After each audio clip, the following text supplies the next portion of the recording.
Imagine une machine si puissante qu'elle pourrait bouleverser tout l'univers de la voiture électrique. Et le plus incroyable, c'est que ce n'est plus un scénario futuriste. Ça se passe en ce moment même, sous nos yeux, et ça vient de Chine. Pendant que les constructeurs occidentaux peinent encore à rattraper leur retard, les technologies chinoises commencent déjà à secouer le marché mondial. Est-ce qu'un nouveau moteur venu d'Asie peut vraiment devenir une menace pour des géants comme Tesla, Volkswagen ou BMW? Et surtout, comment ce changement va-t-il transformer l'avenir des véhicules électriques? Revenons ensemble sur le parcours de la Chine et sur les raisons pour lesquelles le monde ne peut plus sous-estimer cette révolution électrique. Avant de commencer, n'oublie pas de laisser un like et de t'abonner pour ne rater aucune information exclusive publiée chaque jour sur notre chaîne. Maintenant, entrons dans cette histoire fascinante. Au début des années 2000, la Chine faisait face à deux défis absolument vitaux. Le premier, c'était la pollution très grave dans les grandes villes. Le second, c'était sa dépendance presque totale au pétrole importé. Des villes comme Pékin ou Shanghai étaient étouffées par le smog et la poussière, tandis que les énormes quantités de pétrole importées chaque année créaient des risques majeurs pour la sécurité énergétique du pays. Le gouvernement chinois a compris que sans réaction, l'avenir économique du pays risquait d'être étranglé à la fois par la pollution et par sa dépendance aux ressources étrangères. C'est donc à ce moment-là que la Chine a pris une décision décisive.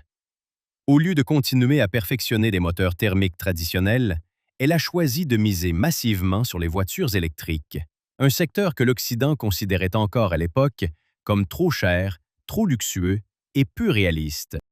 Le premier tournant est arrivé en 2001 avec le programme 863, créé pour accélérer le développement des technologies de pointe. L'énergie propre et les véhicules électriques y occupaient une place centrale.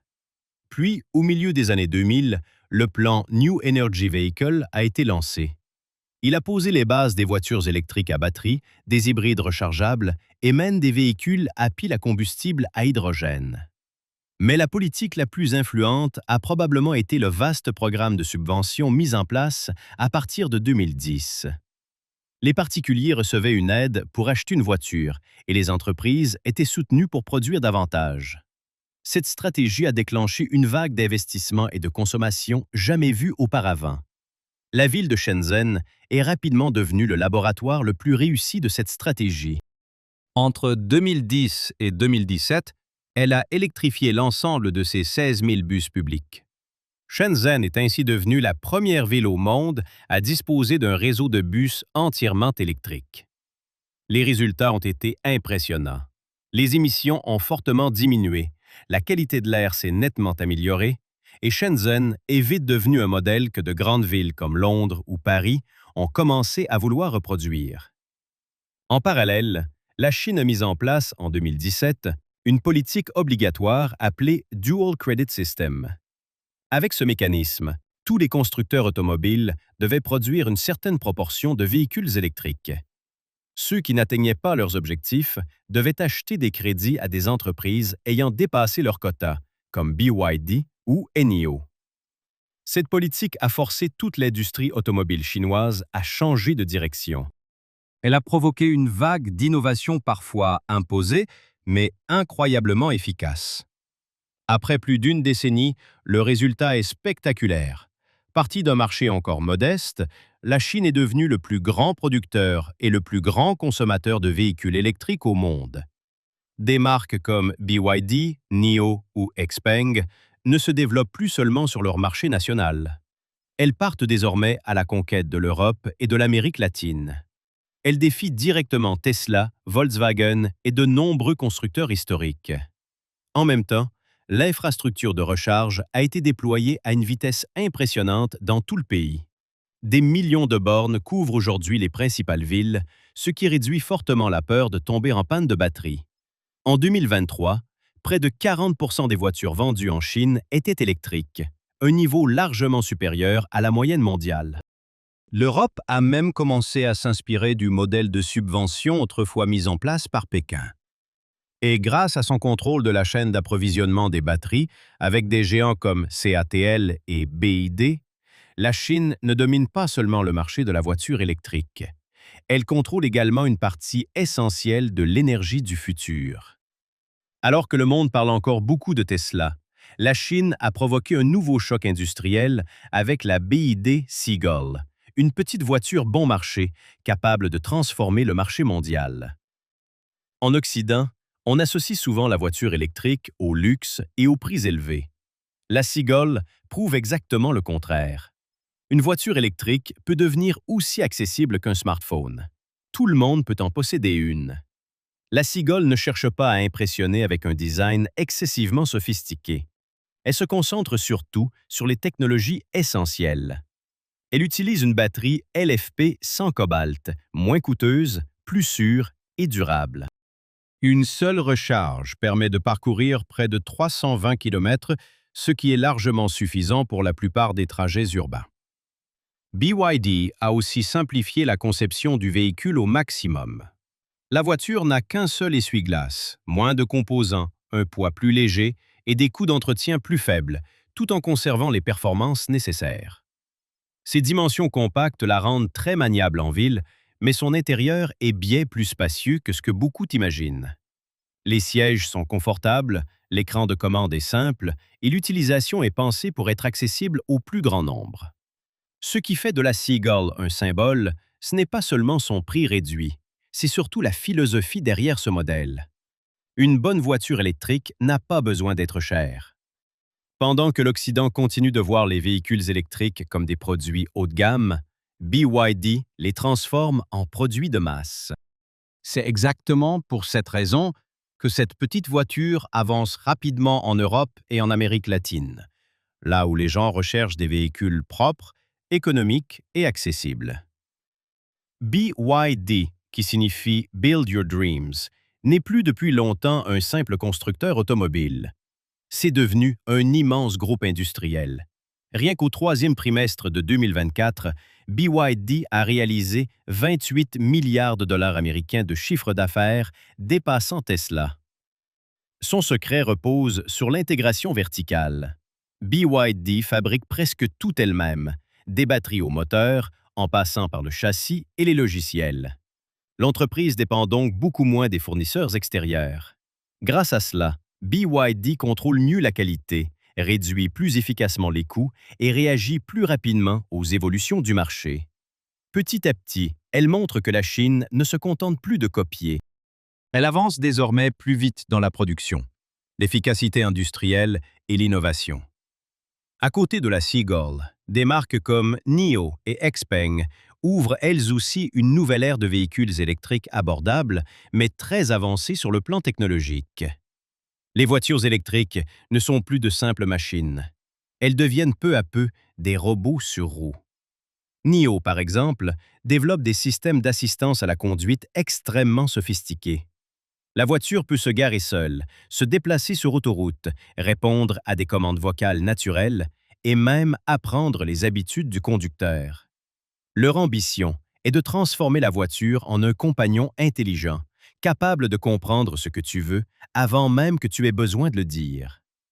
Les systèmes d'aide à la conduite avancée sont aujourd'hui devenus si répandus qu'ils sont presque une norme. Maintien dans la voie, régulateur de vitesse, freinage d'urgence, alerte de collision, tout cela est déjà disponible sur les modèles de BYD, NIO et XPeng. Avec XPeng, le niveau va encore plus loin grâce au XPeng Super Electric System.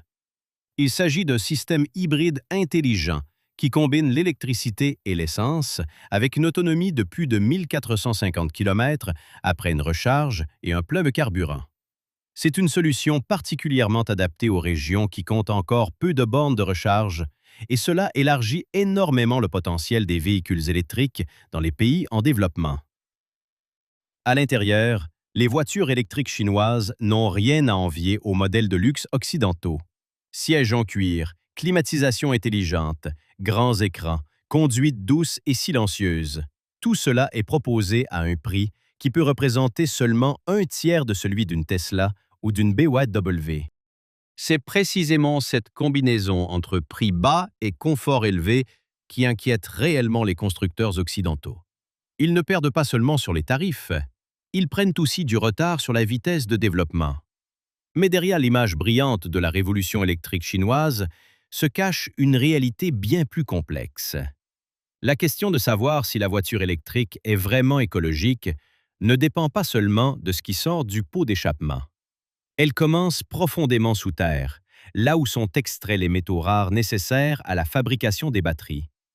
Pour produire 1 tonne de lithium, un matériau essentiel aux batteries de véhicules électriques, il faut environ 500 000 gallons d'eau, soit près de 1000 litres. Ce processus a provoqué de graves pénuries d'eau douce dans plusieurs zones minières d'Amérique du Sud, surtout dans le triangle du lithium qui regroupe la Bolivie, le Chili et l'Argentine. Il y a aussi le cobalt, un métal essentiel aux batteries lithium-ion, principalement extrait au Congo. De nombreuses mines y sont associées à la déforestation, à la pollution des sols et même au travail des enfants. À mesure que la demande mondiale de véhicules électriques explose, la question éthique devient de plus en plus urgente. Cette course au vert est-elle vraiment écologique? La Chine, qui constitue le plus grand centre de production au monde, connaît parfaitement cette contradiction et cherche des solutions. Des groupes comme CATL et BYD ont mis en place des systèmes fermés de recyclage des batteries permettant de récupérer puis de réutiliser le lithium, le cobalt et le nickel. Une partie des anciennes batteries peut également être rénovée et utilisée dans des applications de seconde vie, comme le stockage d'énergie à domicile, les stations de recharge ou les réseaux électriques alimentés par les énergies renouvelables. De cette manière, la Chine cherche à créer une économie circulaire, à réduire sa dépendance à l'extraction de nouvelles ressources et à alléger la pression sur l'environnement. Malgré cela, l'éthique de la chaîne d'approvisionnement reste une zone d'ombre. Environ 70% du cobalt mondial provient du Congo, où les conditions de travail dangereuses et le travail des enfants existent encore. La Chine, premier pays de transformation et d'importation du cobalt, est critiquée parce que le contrôle de sa chaîne d'approvisionnement n'est pas encore assez strict. Pour répondre à ces critiques, les entreprises chinoises renforcent désormais la transparence, exigent des certifications conformes aux normes internationales et développent des batteries sans cobalt, comme les batteries LFP déjà utilisées à grande échelle par BYD. Pourtant, la réalité reste difficile. Lorsque le monde entier passe à la voiture électrique, la demande de batteries explose, ce qui entraîne une augmentation continue de l'extraction des matières premières. Voilà tout le paradoxe. Pour construire un avenir plus propre, l'humanité doit encore s'appuyer sur des activités qui ne sont pas totalement propres. La Chine comprend cette contradiction et ne reste pas immobile. Elle avance en investissant dans le recyclage, les matériaux alternatifs et surtout les batteries à électrolyte solide, une technologie qui pourrait ouvrir un nouveau chapitre pour toute l'industrie. Pendant ce temps, la pression sur les constructeurs automobiles traditionnels occidentaux devient de plus en plus forte.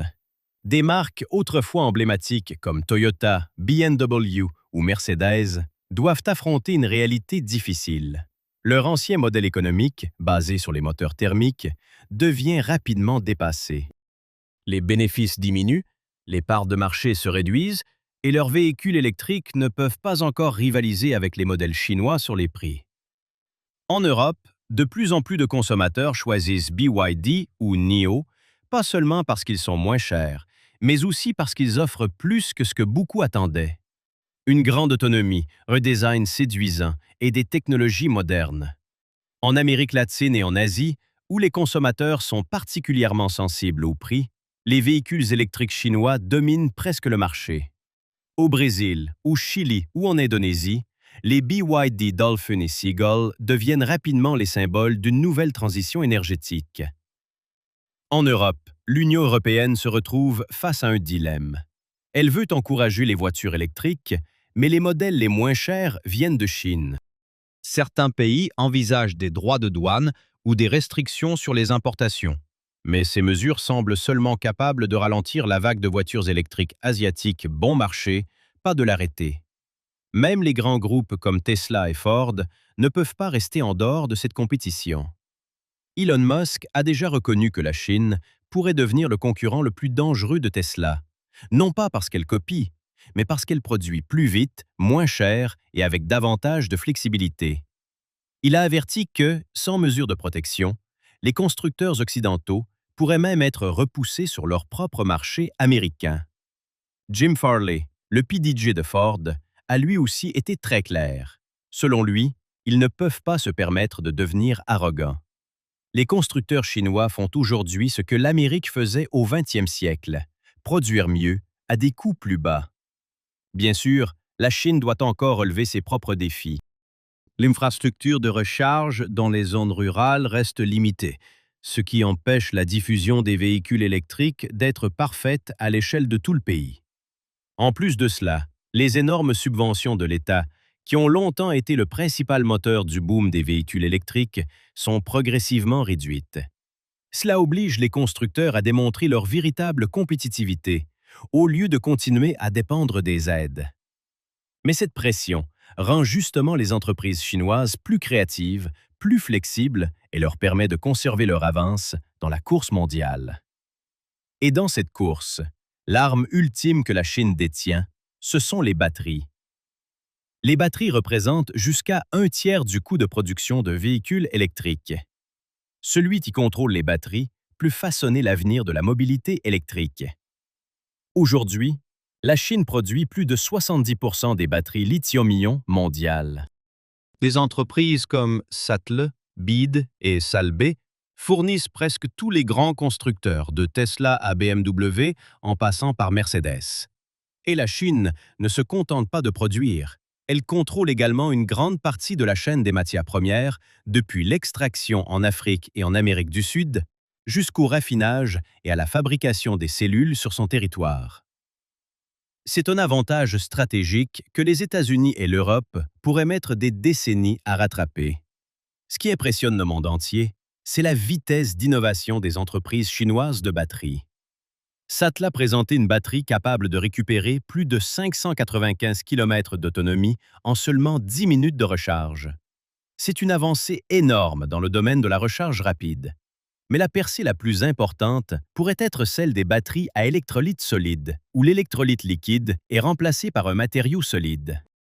Cette technologie rend les batteries plus sûres, plus résistantes au feu, plus denses en énergie et plus durables. Lorsque ces batteries pourront être produites à grande échelle, les voitures électriques pourront parcourir plus de 800 km sur une seule charge. À ce moment-là, l'angoisse liée à l'autonomie pourrait pratiquement disparaître. La Chine n'est donc pas seulement forte technologiquement. Elle cherche aussi à devenir un leader de la durabilité, grâce au recyclage et à la seconde vie des batteries afin de réduire les déchets, de limiter l'utilisation du cobalt et de progresser vers un système énergétique circulaire. Pendant que l'Union européenne et les États-Unis investissent des milliards de dollars américains dans leurs propres industries de batteries, la Chine pourrait déjà avoir au moins une décennie d'avance. Sur le long terme, l'ambition de Pékin ne se limite pas à dominer le marché de la voiture électrique. Le pays pose les bases d'un contrôle de toute la chaîne de valeur énergétique mondiale, depuis l'extraction des matières premières jusqu'au stockage et à la réutilisation de l'énergie. Autrement dit, la Chine ne se contente pas de diriger l'industrie des véhicules électriques. Elle redéfinit la manière dont l'humanité utilisera l'énergie au 21e siècle. Le monde peut encore débattre des questions environnementales, de l'éthique dans la chaîne d'approvisionnement ou de l'équité commerciale. Mais une chose est impossible à nier. Le paysage de l'industrie automobile a changé pour toujours. Ce qui représentait autrefois la norme du siècle dernier, comme les moteurs à essence, les marques historiques et les valeurs traditionnelles, laisse peu à peu la place à une nouvelle époque, où la technologie, les données et l'énergie propre deviennent des véritables mesures de la puissance. Et c'est la Chine qui, grâce à sa vitesse, son échelle et son ambition, a forcé le monde entier à ajuster son rythme. Mais ce n'est pas seulement l'histoire de la Chine. C'est aussi un avertissement pour tous les pays. La transition énergétique n'attendra personne. Une nation qui change trop lentement sera laissée derrière. Une entreprise qui tarde trop à innover risque de disparaître. Pendant que les constructeurs occidentaux se débattent encore avec les réglementations, la bureaucratie, les coûts élevés et des structures lourdes, Les producteurs asiatiques avancent directement vers l'avenir avec pragmatisme et une capacité d'apprentissage impressionnante. Merci d'avoir regardé cette vidéo jusqu'à la fin. Si l'histoire de la révolution électrique chinoise t'a intéressé, laisse un commentaire, partage ton avis et n'oublie pas de t'abonner pour ne pas manquer les prochaines histoires sur notre chaîne. À très bientôt dans une prochaine vidéo.